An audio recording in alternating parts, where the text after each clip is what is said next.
Здравствуйте, уважаемые телезрители! В эфире передача «Дискуссия». Передачу ведет Елена Янак. Сегодня приглашенные гости: Степан Кара, руководитель молодежного крыла Народно-патриотического союза «Девлет», и Зайкова Кристина, представитель молодежной организации «Единство во имя будущего». Здравствуйте. Здравствуйте. Хотелось с вами поговорить. Давайте, Кристина, начнем с вас. Вот «Единство во имя будущего» — очень красивое название организации молодежной. Как давно вы являетесь представителем? Как вы там давно в этой организации? Чем вы занимаетесь? Чем занимается организация? Начнем с того, что «Единство во имя будущего» — это региональная неправительственная организация молодежная, созданная в 2006 году.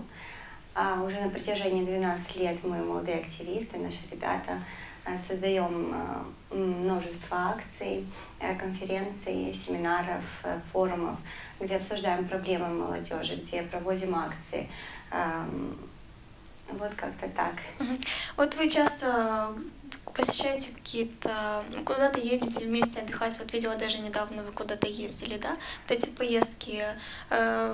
Вас прям сколько человек у вас в этой организации? Прям все вместе, вы со всеми успеваете отдыхать? В каждом населенном пункте у нас есть своя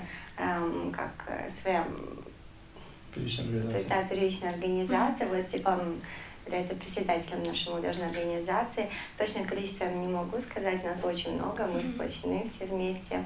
Вот. Каждый год увеличивается ваши Конечно, ребята? мы растем, и это очень радует. Вот. А чем вы заинтересовываете вы своей организации? Почему именно молодежь идет именно к вам? Наша молодежная организация направлена на решение проблем молодежи, да, молодежной политики. Также мы активно принимаем участие в жизни общества, в жизни нашего региона. Как говорится, кто, если не мы, правильно, молодежь — это будущее нашей страны.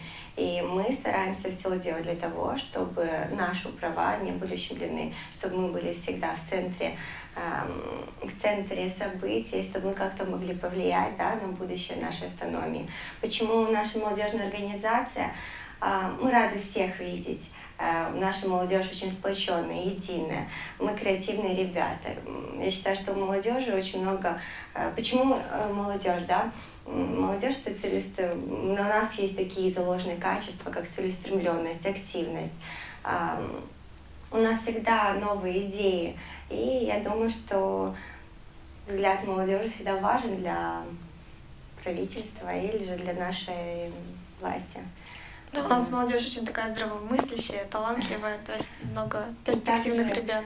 Также мы выезжаем очень часто, как вы заметили, мы отдыхаем вместе, проводим культурные мероприятия, да. Но помимо этого мы занимаемся также проблемами молодежи. Мы создаем форумы, конференции, семинары, встречаемся с властью. Также вот недавно, наверное, полгода назад мы встретились с Владимиром Коса. Кстати, Владимир Коса является выходцем с нашей молодежной организации, чему мы очень рады. Вот. Также при поддержке Дудобника Храмича мы очень часто выезжали в парламент, где мы знакомились с законодательной властью. Вот. Также недавно мы были в Международной школе публичной дипломатии Армения, города Гверан, где проходили семинары, где нас обучали риторике, где мы изучали международную дипломатию, как молодежь может повлиять на будущее страны, будущее региона, принимали инструменты развития страны. И все-таки разговаривали, да, о проблемах молодежи. Интересно. Степан, вы, кроме того, что председатель молодежной организации «Единство во имя будущего», еще и руководитель молодежного крыла, который организовался недавно, да? Как я в прошлом году, в конце прошлого года. Вот расскажите, пожалуйста, в чем была необходимость создания этого крыла?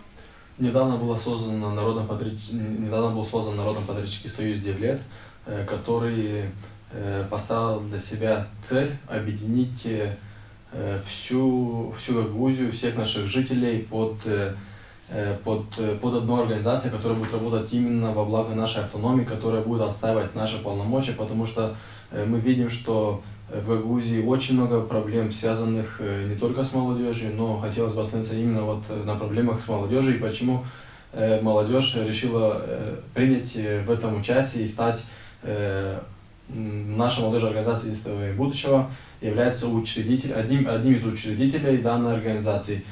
Потому что сегодня также и у нас есть, у нашей организации есть цель — это объединить всю нашу молодежь, все наше общество.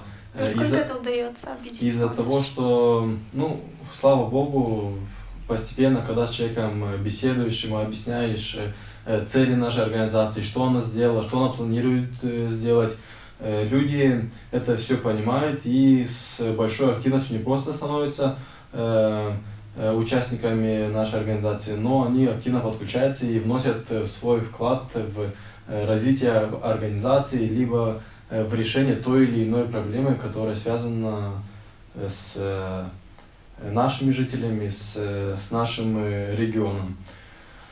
Мы также собрали в каждом населенном пункте Гагаузии активную молодежь, которая хочет перемен, которая также сталкивается ежедневно с теми проблемами, которые у нас есть. И из-за того, что на территории Гагаузии сегодня имеется большое количество политических партий, это негативно сказывается на всем обществе, как и на молодежи, так и на более старшем поколении. Потому что сегодня в Гагаузии мы видим, что все ссоры, скандалы, мы теряем наши полномочия, это все из-за политических партий, которые сегодня сидят в Кишиневе, а руководят некоторыми людьми из Гагаузии. Конечно же, каждый человек, каждая партия в первую очередь преследует только свой интерес, а не интерес наших жителей и нашей автономии. А что нужно делать, чтобы стать членом, чтобы войти в эту организацию? Любой желающий, который хочет вступить в нашу организацию, он может написать заявление для того, чтобы вступить в нашу организацию. Также у нас есть в каждом населенном пункте Гагаузии есть наша первичная организация, есть руководители. Куда-то надо подойти, чтобы написать заявление? В каждом населенном пункте у нас есть свой представитель. Но кроме этого с нами могут связаться и через социальные сети. У нас в социальных сетях есть страничка в Фейсбуке. Также в Фейсбуке есть страничка лидера данной организации Долгого Николая Хартамовича, который создал эту организацию, которого избрали лидером Народно-политического союза 9 лет, потому что видят, что он сегодня действительно патриот, он живет на территории Гагаузии, имеет очень богатый опыт, был и не один срок примаром города Камрад, был и депутатом Народного собрания, начальником управления молодежи и спорта, создал прекрасный спорт-интернат в Гагаузии, поэтому люди посчитали, что он должен занять пост и стать лидером данной организации. А сколько уже человек как это в этой новой организации? Или у вас? У нас каждый день к радости, что большими темпами, поэтому я вам в данный момент не хочу вводить в заблуждение наших жителей, не смогу главное, сказать что точно. молодежь заинтересована, да? Да, приходит? да. Ну, есть уже около, по-моему, если я не ошибаюсь, около 7 тысяч, по-моему, есть уже членов организации. Если я не ошибаюсь, но я могу ошибаться. Ну, это хорошая цифра, достаточно. Да. Может, вы слышали, наверняка и ваша молодежь участвует в митингах, который был принят закон о предпринимательском патенте, да, недавно. По предпринимательскому патенту у нас работает еще и молодежь. Закончится в конце 2019 года, да, куда деваться молодежи? Закончится этот патент, который они работают. Надо этой молодежи сейчас уезжать? Что им делать? Я вам скажу, мне сегодня вообще обидно за то, что приходится на территории Гагаузии поднимать такие вопросы и выходить на такие митинги. Вы организуете митинги, да, подобные? Да, приходится организовать, потому что сегодня Гагаузию довели до того момента, когда она уже вынуждена выходить на митинги, когда мы вынуждены собирать людей для того, чтобы отстаивать наши полномочия, которые отдали просто так, даже не спросив, даже не поинтересовавшись у наших жителей. Первый митинг по защите наших предпринимателей также был собран и инициирован именно лидером Народно-политического союза 9 лет Долгого Николаем Хартамовичем, который прошел на центральной площади города Камрата, потом проходил перед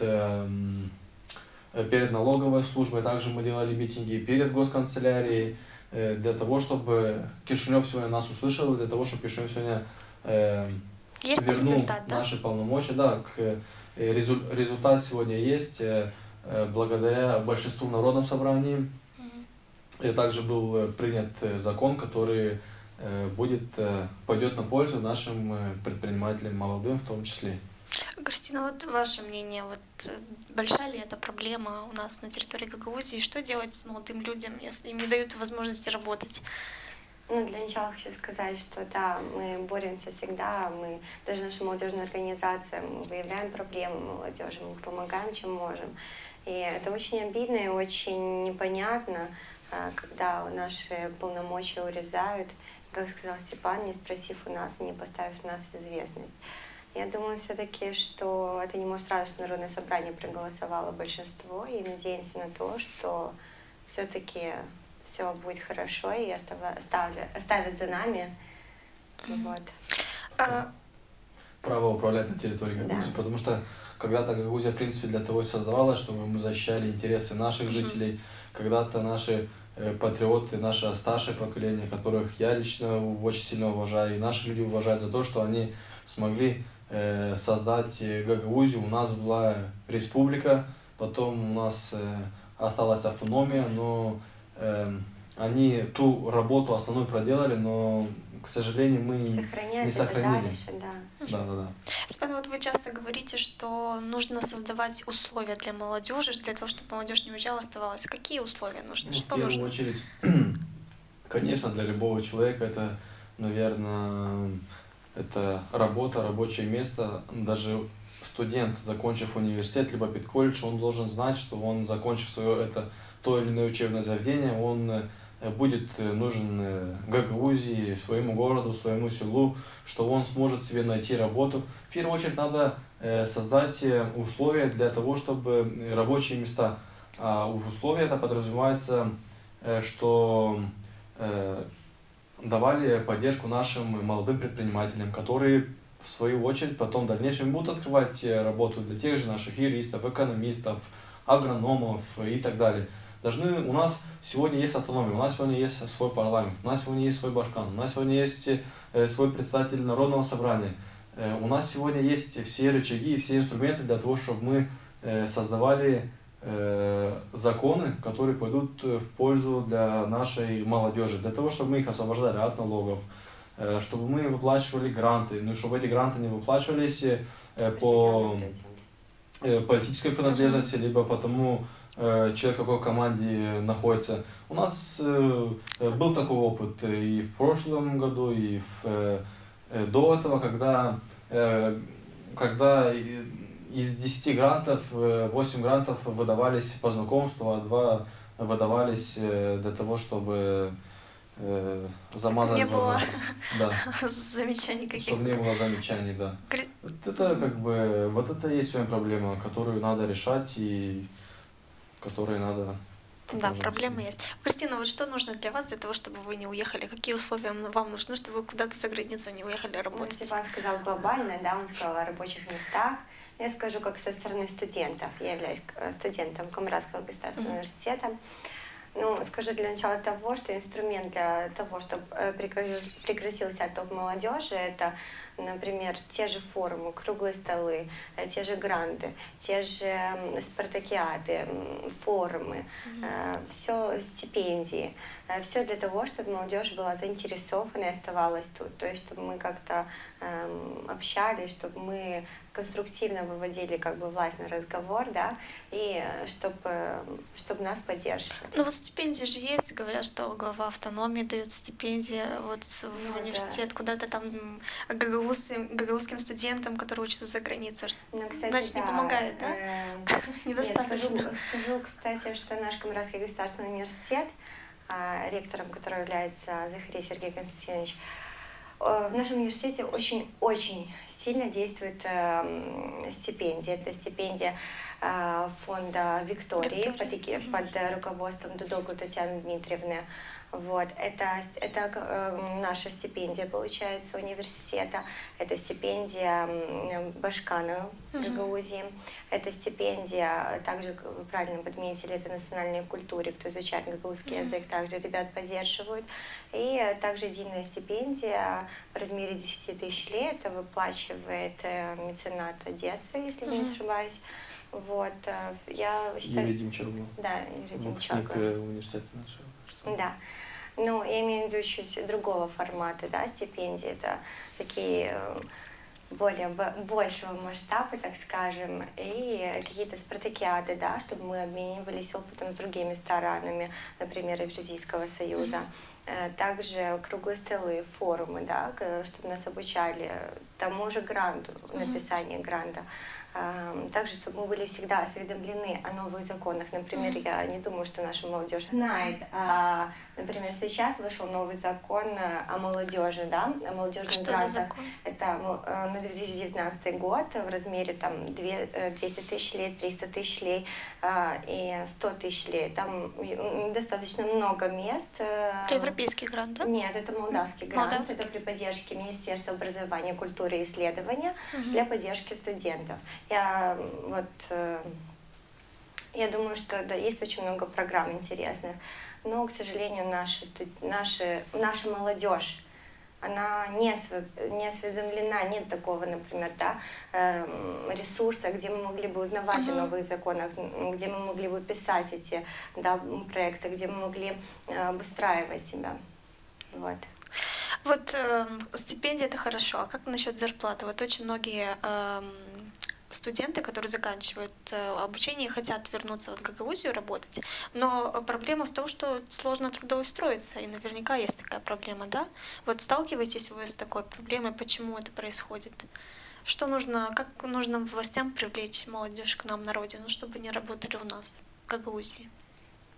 Для того, чтобы, начну с того, что большинство, к сожалению, большинство тех молодых людей, которые уехали, они уже, я так думаю, уже не вернутся, да. Но даже для того, чтобы вернуть тех, у кого есть желание вернуться, повторюсь, нужно для них сделать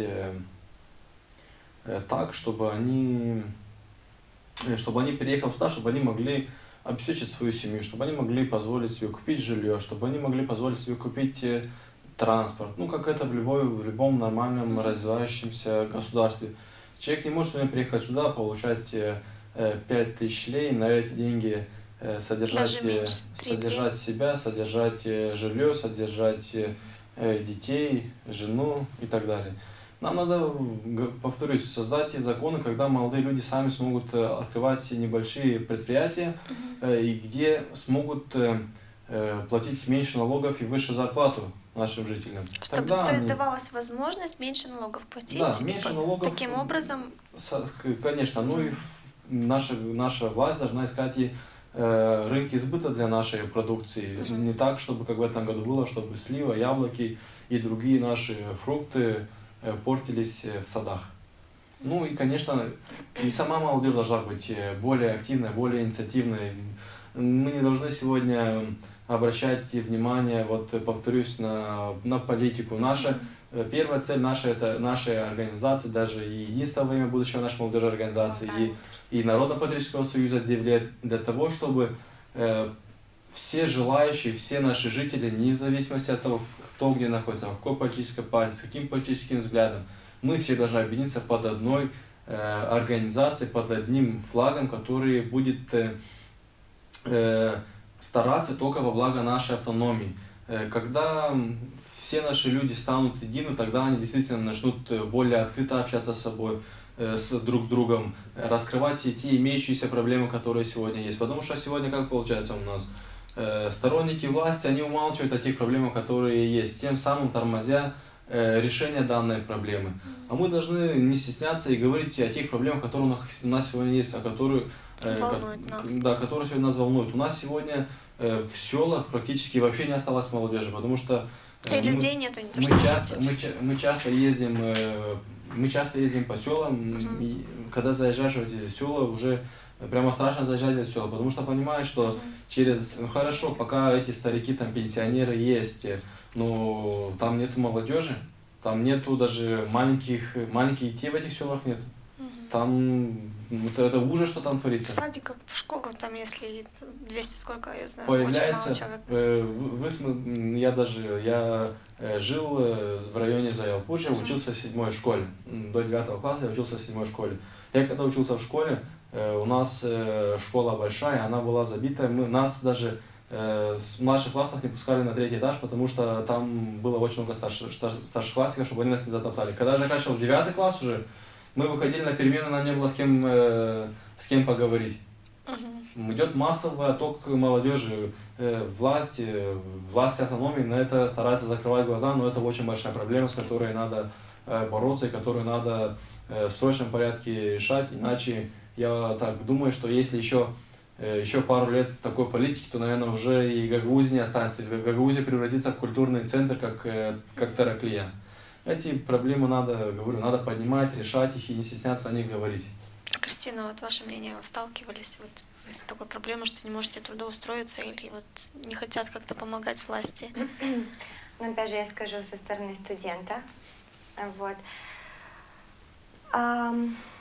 Начнем с того, что последние 2 года это идет более какая-то сильная тенденция. В нашей стране начали делать конкурсы, то есть при принятии на работу ведется 3 месяца конкурс, да, ты пишешь свое CV и идет набор. На данный момент я считаю, что, например, я скажу про наш университет или же про более такие предприятия, где не боятся брать студентов. Это очень обидно, когда и непонятно, когда ты учишься 4 года, да, и ты потом не можешь найти работу. Но правильно, где нам найти этот опыт, если нас не берут на работу? Уже хотят с опытом, да, чтобы уже все хотят знали, с умели. опытом и все знали. Так вы нас сначала научите, правильно? Где родился, там и пригодился. Кто, если не мы? Кто, если не мы, молодежь, будем перенимать опыт у старшего поколения? И, конечно, как сейчас уже, вот я насколько знаю, последний год ведутся более какие-то, то есть конкурсы для молодежи, да, при принятии на работу, и ведется более какая-то тенденция. Но, к сожалению, зарплата оставляет лучшего. Да. Что-то даже и говорят, обещают поднимать зарплаты кому-то там, ну, посмотрим. Да. Обещают как. Вот немножко другая тема. Вы наверняка слышали, в интернете был такой конфликт, когда патрульный не захотел говорить на том языке, который владеет водитель, да? Вот как вы считаете, насколько важно владеть языками, и вообще нужно ли было из этого создавать такой конфликт? Вот молодежь должна ли знать языки, или так надо, вот я с Гагаузии, я только на гагаузском, на русском общаюсь, или надо учить румынский?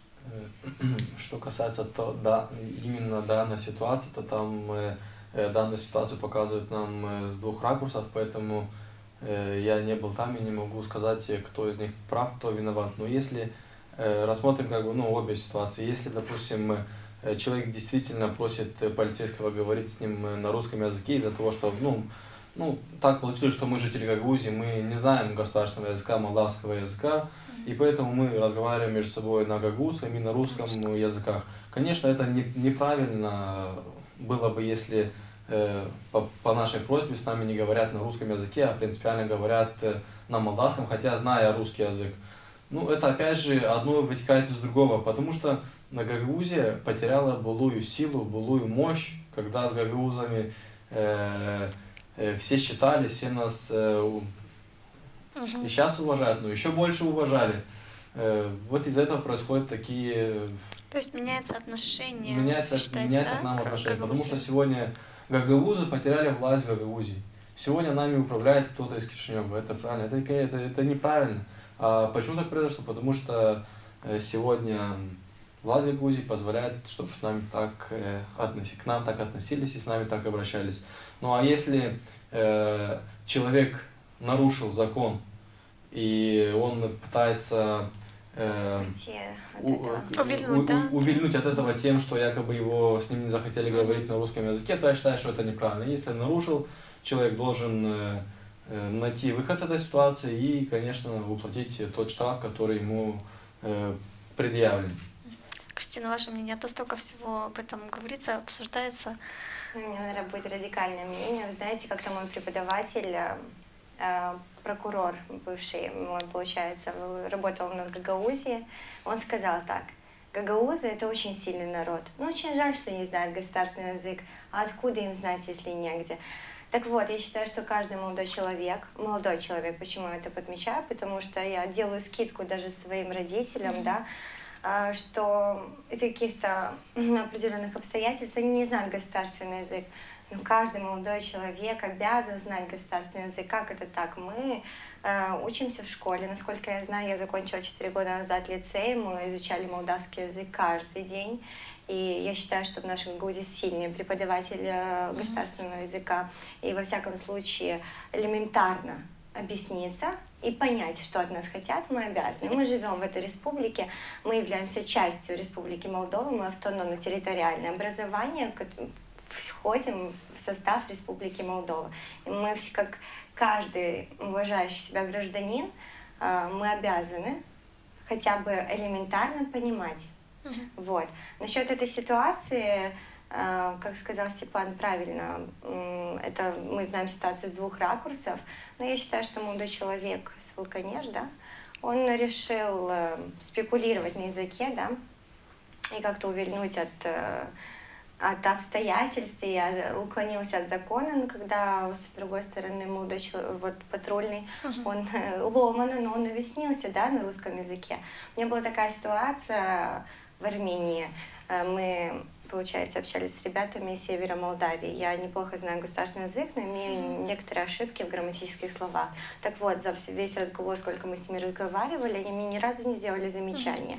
Когда я сказала: я знаю, я прошу прощения, у меня есть некоторые ошибки, если что, они сказали: нет, молодец, ты так хорошо знаешь, я первый раз вижу, что так... Да. То есть зависит от менталитета немножко, да? Да, может быть, за 21 год мне не встречался ни разу молдаван, правильно так сказать, да, гражданин нашей страны, который бы сделал замечание или сказал, что я не так говорю. Наоборот, я считаю, что каждый из нас должен хотя бы элементарно, ломано, не ломано, объясниться, сказать. От этого же никто не пострадает, правильно?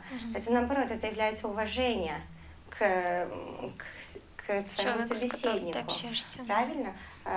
Где бы я ни была, в какой стране, к сожалению, я не хорошо владею английским языком. Но когда вот тебе объясняют тоже на ломаном русском, это называется уважение. Да. Почему армян тот же или почему тот же украинец, англичанин, да, он на ломаном, на русском, но он себе это объяснит. Это называется уважение, уважение к своему собеседнику. Вот это и есть дипломатия. Спасибо. Возвращаясь к организациям, вот как часто вы сотрудничаете, общественная организация, со СМИ? Насколько это помогает привлечь молодежь, общение со СМИ? Ну, вот, Как и вот если говорить про единство. Недавно мы делали акцию, это было 3 месяца назад. Спасибо большое программе «Акценты» и ее ведущей Лене. Она нас пригласила, где мы рассказали о нашей последней нашей акции, называется «Твори добро». В чем заключается акция? Акция заключалась в том, что молодые люди приносили к нам в офис, то есть канцелярские товары, игрушки, вещи для ребят со школ-интернатов, кому мы помогли, кому сделали добро. Вот. И спасибо ей большое, очень много ребят откликнулось, вот. И спасибо программе, и это очень помогло. То есть правда. был результат, да? Конечно, колоссальный. На следующий день нам со всех сторон звонили, куда принести вещи, это было очень приятно, и все-таки СМИ — это сила. А как вы часто рассказываете о своих достижениях, Мы о своей работе? Часто мы делаем передачи, именно связанные с молодежью, для того, чтобы лучше доносить молодежи те наши цели, идеи, наши акции, которые мы проводим, которые мы провели, которые мы планируем проводить.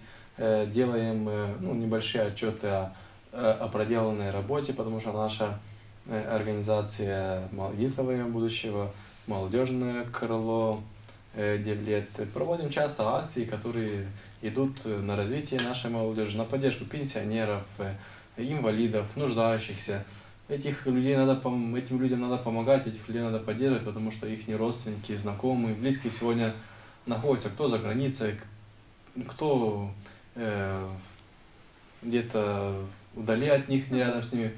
Поэтому мы всегда стараемся работать во благо общества, и, конечно, с этим делиться с другими людьми, для того, чтобы они подключались и чтобы им не была безразлична судьба этих людей. Вот, хотели добавить? Да, я хотела добавить, что нам еще помогает очень сильно это Дудова Николай Харлампиевич и Татьяна Дмитриевна. Вот наши акции как-то, мы идем с идеей, они помогают не только словом, но и делом, они также массово распространяют тоже наши задумки, они во всем нас поддерживают. Спасибо им большое. С 2006 года Николай Харлампиевич является, так скажем, нашей поддержкой, нашей силой, и он только за молодежь. Вот хотела сказать, что больше всего акций, и это приходило под его эгидой, то есть он нам помогал очень сильно, наша организация. Вот молодежное крыло Народно-патриотического союза «Девилет» проводило недавно соцопрос. Вот за кого дают предпочтение жители нашей автономии на предстоящих выборах? Вот результаты опроса. Ну, на первом месте по Камрадскому одномандатному округу сегодня лидирует почти в 2 раза Дудова Николай Харлампиевич. На втором месте по одномандатному округу, по Камрадскому одномандатному округу Александр Суходольский, представитель партии социалистов. Ну и дальше уже другие кандидаты. Но 2 фаворита. Сегодня 2 человека, которые идут на 1 и 2 строчка, Дудова Николай Харлампиевич и Суходольский Александр. Кроме этого есть еще Нина Димоглова, представитель партии ШОР. Потом есть Левентий Дмитрий, представитель нашей партии Усатова. Есть Иван Кольчик, представитель партии коммунистов. Кристина, вот что вы знаете, вот у нас в этом году начинается новая система, смешанная избирательная система. Вообще, что вы знаете про выборы, про эту систему вот со стороны как молодежь? 4 года назад я была 1 раз голосовала, вот. Это было очень интересно и очень ответственно. Думаю, что наши ребята не растеряются, и поздравляю всех, кому исполнилось 18 лет, кто попал под такую реформу, у кого будет не только один список, как у меня был, свои 18, а целых 4. Несколько штампиков, если возможно поставить. Ну, еще хотелось бы призвать всю молодежь выйти все-таки на голосование, на выборы. Ведь молодежь — это будущее страны, и только от нас зависит, что будет в дальнейшем в нашей автономии, в нашей стране. А вот насколько информирована наша молодежь, что за выборы будут, за кого голосовать, вот откуда они получают эту информацию? Данную информацию они получают, конечно, из СМИ, посредством живого общения между друг другом, потому что мы часто собираем молодежь и других представителей Народно-патриотического союза «Девилет». Мы выезжаем из Дудова Николая Харлампиевича на эти встречи для того, чтобы рассказывать людям, что представляет из себя данная новая система выборов. И, на мой взгляд, это удобно для наших жителей тем, что каждый человек может конкретно голосовать за конкретного человека, не за партию, у которой уже заранее список сформирован, а за конкретного человека, с которого потом они могут спросить, поинтересоваться у него, почему он поступил так, не так, отозвать его и так далее. Это удобно, и это очень, в первую очередь, удобно и для наших жителей, для жителей Гагаузии.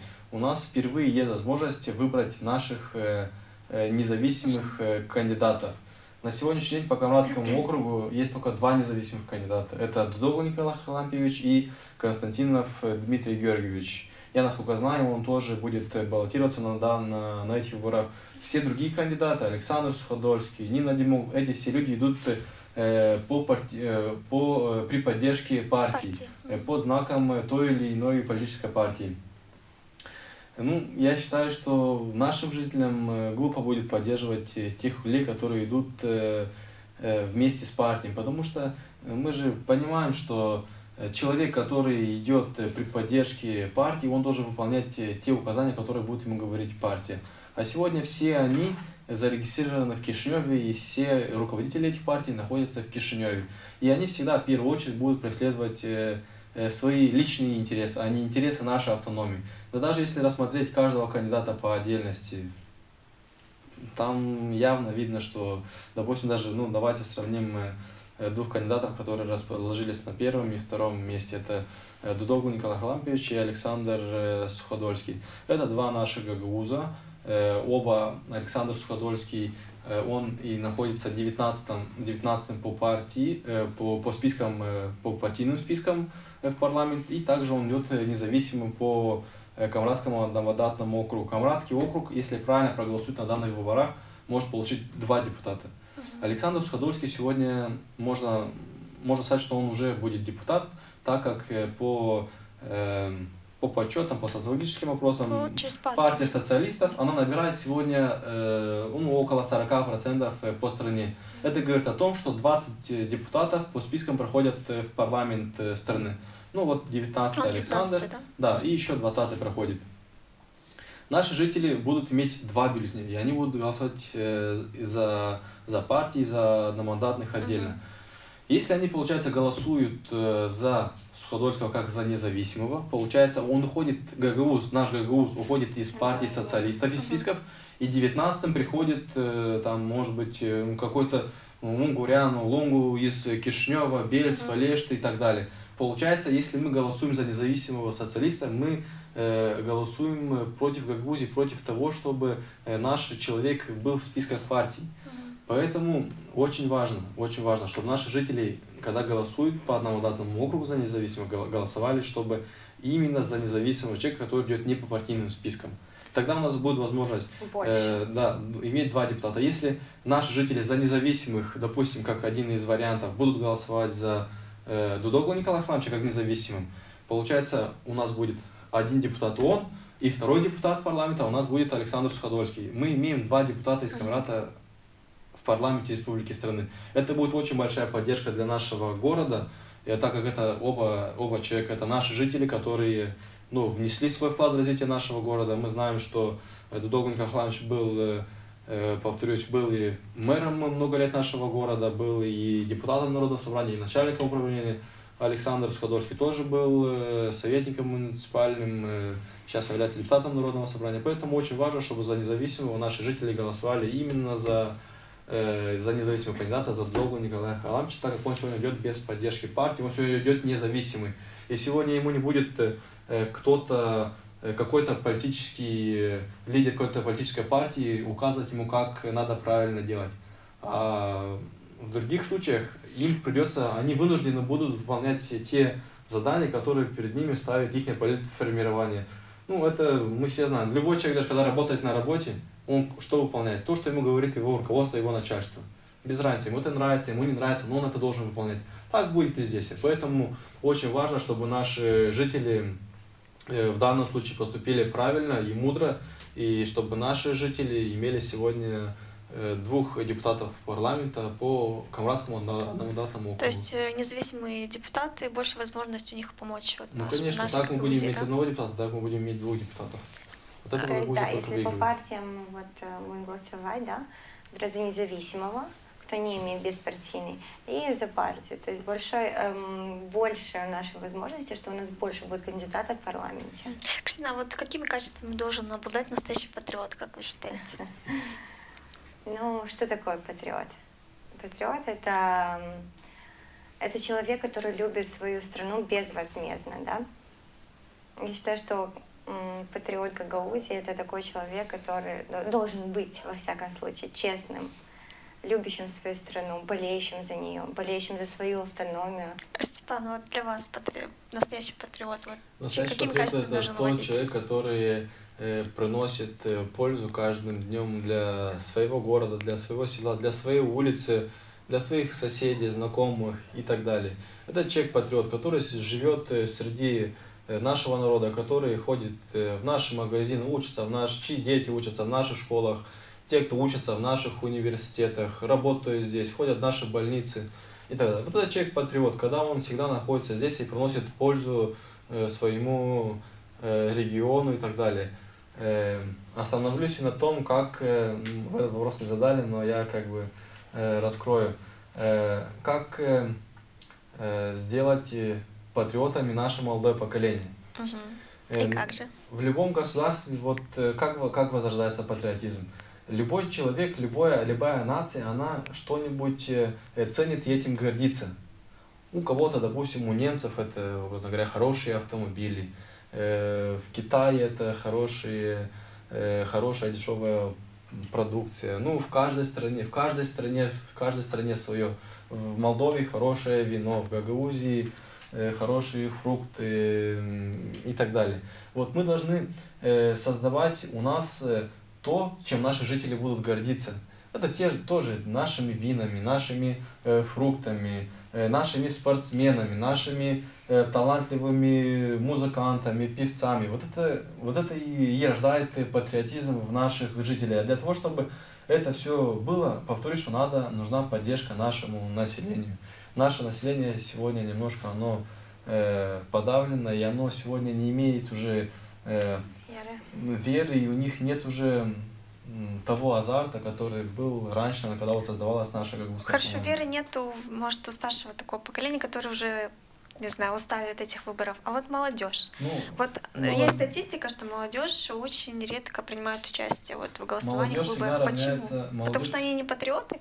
Нет, молодежь всегда равняется, я так думаю, что на более старшее поколение, поэтому если старшее поколение будет нам преподносить хороший пример, то молодежь, конечно, она активизируется, но как молодежь может идти на те же выборы, когда мы постоянно видим на телевидении, что в интернете мы читаем какие-то грязные статьи, там, когда два политических лидера спорят между собой, это нас, гагаузов, не красит. Мы должны быть дружными, мы должны быть сплоченными, мы должны всегда друг другу, наоборот, восхвалять. И вот эту всю грязь мы должны убрать на территории, потому что сегодня кому-то выгодно, чтобы были сегодня две силы на территории автономии, которые всегда между собой спорят, скандалят, для того, чтобы здесь было легче управлять, и пока вся вот эта война, вся вот эта грязь льется, у нас отбирают все полномочия для того, чтобы отвести взгляд наших жителей. А мы должны показать нашей молодежи нормальный пример, когда мы показать, что гагаузы это единый народ, что мы в первую очередь ставим во главу угла это интересы нашей автономии. Кристина, вот как вы считаете, почему молодежь она вроде активная, но и что касается выборов голосования, она не настолько активная? Как заинтересовать молодежь выходить на выборы голосовать? Я еще раз повторюсь, что молодежь это двигатель каждого государства. Если нет молодежи, то нет государства. Я считаю, что именно от молодежи зависит дальнейшее развитие страны, дальнейший вектор страны. Я надеюсь на то, что молодые ребята все-таки являются патриотами своей автономии, своей страны. Почему вы сказали, что молодежь более пассивная? Я думаю, что действительно Степан прав. Да. Степан прав, что молодежь все равно смотрит на более взрослое поколение, да, мы перенимаем какой-то опыт у них, мы смотрим, как они себя ведут. Я считаю, что взрослое поколение должно показать пример молодежи, направить ее, а уже дело за малым, молодежь будет перенимать все это и действовать. То есть, если молодежь выйдет на выборы, что-то может измениться, поменяется, если они массово выйдут и вот решат, я хочу вот так. Это молодежь может поменять вообще всю будущее, даже вектор страны. На самом деле, я еще раз повторю, что если нет молодежи в стране, нет страны. Именно мы. Это будущее, это кто, если не мы, кто будет работать в дальнейшем, кто будет все это перенимать, кто это возьмет во власть все это, только мы. И я еще раз повторю, что взрослое поколение должно показать нам пример, по которому мы будем перенимать опыт, мы будем в дальнейшем строить свое развитие. И я считаю, что это очень большая ошибка, когда молодежь думает, что она ничего не может решить, что в этой стране все куплено. К сожалению, я считаю, что везде есть коррупция. И не только, не только наша страна такая плохая или такая неразвитая. На самом деле я вот лично за себя скажу, что я очень сильно люблю свою страну. И люблю свою автономию. Я с гордостью говорю, что я с автономно-территориального образования Гагаузия. Я всегда обязательно покажу им, как музыку включу, покажу наши национальные костюмы. Я рассказываю, что у нас наши плюсы и наши минусы, да. И все-таки я считаю, что каждый молодой парень, молодая девушка, да, должны себя уважать свою страну и знать, что именно они могут решить дальнейший итог своей автономии, во всяком случае, выйти и проголосовав за определенных кандидатов. Степан, ваш совет молодым Чтобы людям? молодежь была максимально активна, потому что правильно сказали, что молодежь не должна думать, что от ихнего голоса ничего не зависит. Как раз таки молодежь это вообще по статистике 30% населения это молодежь, а 30% это большая масса людей, которые может внести свой вклад в развитие, в исход выборов и, ну и, конечно, в дальнейшее развитие. Действительно, самый главный ресурс и самый бесценный ресурс это наша молодежь. В любом государстве это именно молодежь, потому что когда наши самые талантливые ребята уезжают, вот это вот проблема. Когда они здесь, когда они рядом с нами, конечно, у нас будет и развитие, у нас будет и патриотизм, ну и все остальное, все самое положительное. Спасибо за ваше мнение. Наша передача «Дискуссия» подошла к концу. Гостями нашей студии были сегодня Степан Кара, руководитель молодежного крыла народно-патриотического движения «Девлет», и Зайкова Кристина, представитель молодежной организации «Единство во имя будущего». Передачу провела Елена Янак. До встречи в эфире.